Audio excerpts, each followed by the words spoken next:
so I went to Target about 30 minutes ago, and I was looking for iPad cases, and the iPad cases and the phone cases are all together, but everything is locked up to prevent stealing. There was these two adorable girls. They were literally looked so cute and innocent. Piggy tails and everything. The mom or dad or parent or guardian or whatever was nowhere to be found. Well, like, wasn't by them. And at max, they were 4 and probably 7. They were tiny little adorable things. One of them pulls a hammer out of their, like, bag and starts hitting one of the phone case things, trying to get it out of, like, the security thing. I already knew what they were doing. And I was like, girls, you're not going to be able to get that out of there. Just go to the cases over there. Because there was, like, a little section of dollar cases that wasn't, like, security protected. The 4-year-old, or, like, the younger one, looks at me and throws their little hammer at my foot, but doesn't hit me with it. Then kicks me, then grabs, like, the phone case security box thing and said, no, I'm stealing this one, bro. Quick story time. At the time, me and my friend got jumped in the Walmart parking lot. So me and my friend were steady beefing with these two girls that went to our school, and they were just like mean girls. Like, they were literally the definition of mean girls. They always bothered us just to bother us. Child, I might take this wig off. They were just always picking on us, and they were just like really mean. So we were just driving around, and we ended up at Walmart. And there are those two girls. They were checking out, and they saw us too, and they stared dead at us. Now, me and my friend are not fighters. We usually try to avoid the people that hate us so nothing happens. So we hurry up and try to get out of there before they finish checking out. We got as far as our car, and then they walked out of the store. And obviously, because they were mean girls, they yelled our names, came towards us. Like I said, we don't fight, but we had to defend ourselves. But we're not good at fighting, so we're getting beat up. And one of their friends comes out of their car and joins in. Wigs are being snatched, eyelashes are getting ripped off. It's a mess, honey. Eventually, a Walmart security guard told us that we had to leave, or they were gonna call the cops. And then we got banned from Walmart forever, so.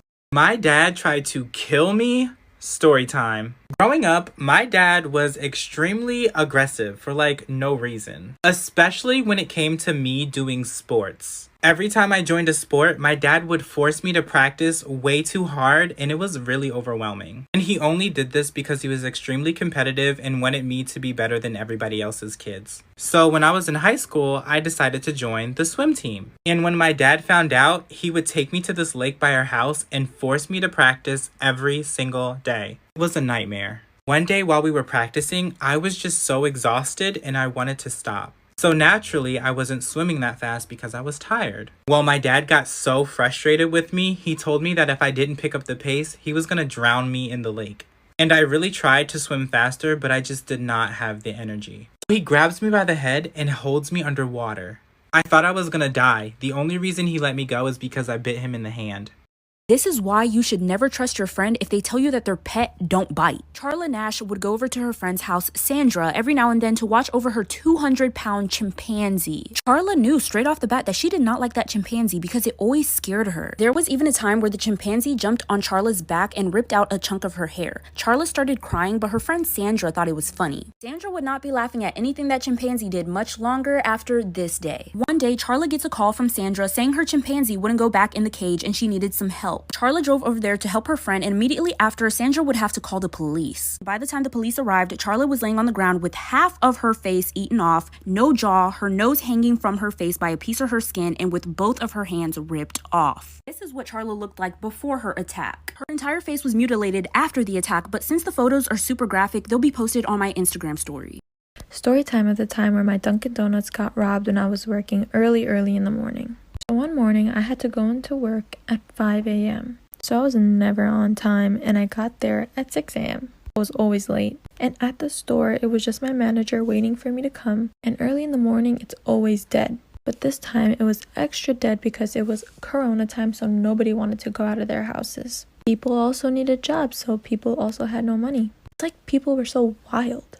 Anyway, I get to work, and it's still dark outside. I walk in, and as soon as I walk in, a guy walks in from right behind me. As I'm clocking in, the guy comes up to the register. So my manager walks up and he's like, "How can I help you?" He literally takes out a giant knife and is like, "Give me the money from the register." He has a mask on, glasses on, hood on, and everything. We couldn't even see his face. My manager opened up the register and he took out the money and gave it to him. He was like swinging the knife at our faces. Then he ran out of the store and I called a cop. You know what I find funny?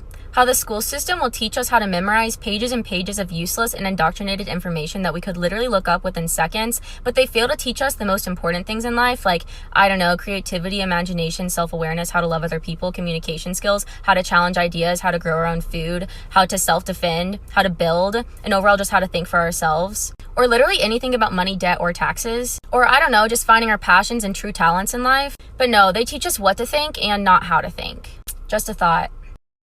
Story time on the time my best friend tried to let my dog run away.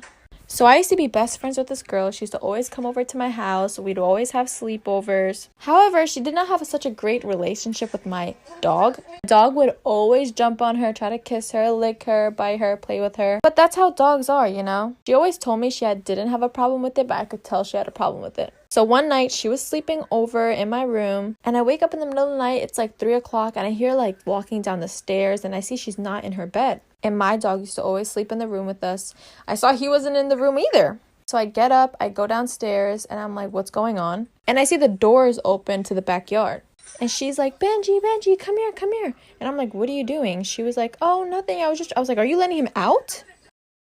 I punched my uncle in the face. Story time. So I have this best friend, and we literally grew up with one another. So he's more like my brother. And he would come to our family events all the time. Well, one year we had a family barbecue at my house, and my best friend decided to come over. Now, mind you guys, my friend used to be a chubby kid, so he would get picked on for it all the time, and it would just really get under my skin. And I wouldn't hesitate to defend him, just like I know he wouldn't hesitate to defend me. So me and my friend are sitting on my front porch, and we're eating some food and just laughing and talking, you know, just being kids. But then my uncle comes over to us, and he just starts doing the most. So my uncle starts making fun of him for being chubby, and I was not having it. So I was like, if you say one more thing, I'm gonna punch you in your face. And my uncle bent down and was like, do it. So I did. I punched him in the face, and his nose started bleeding.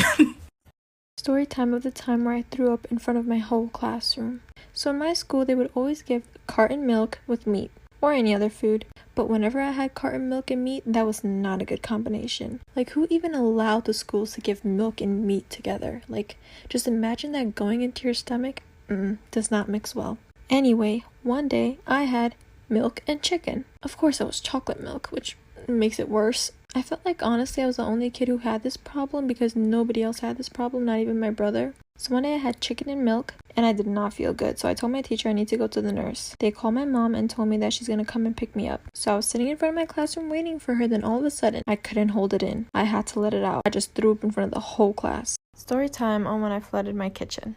So my parents were out and they called me to take the meat out of the freezer. And I was like, okay. But me being me, I forgot just like any other kid does. So I remembered 30 minutes later and I was like, oh crap. I ran to the kitchen, I took the meat out of the freezer and I threw it in the sink. I turned the hot water up so high even though it was gonna ruin the meat, but I was like, whatever, I don't want to get in trouble. So I left it and I came back in the other room and it was like 20 minutes later where I hear dripping of water. I was like, that's not supposed to be happening. I ran into the kitchen and I stepped in 2 inches of water all around the kitchen. I literally screamed so loud and I told my brother to come here and help me clean this up right now. I was having a panic attack. I was throwing towels everywhere and I literally cut myself cleaning so much.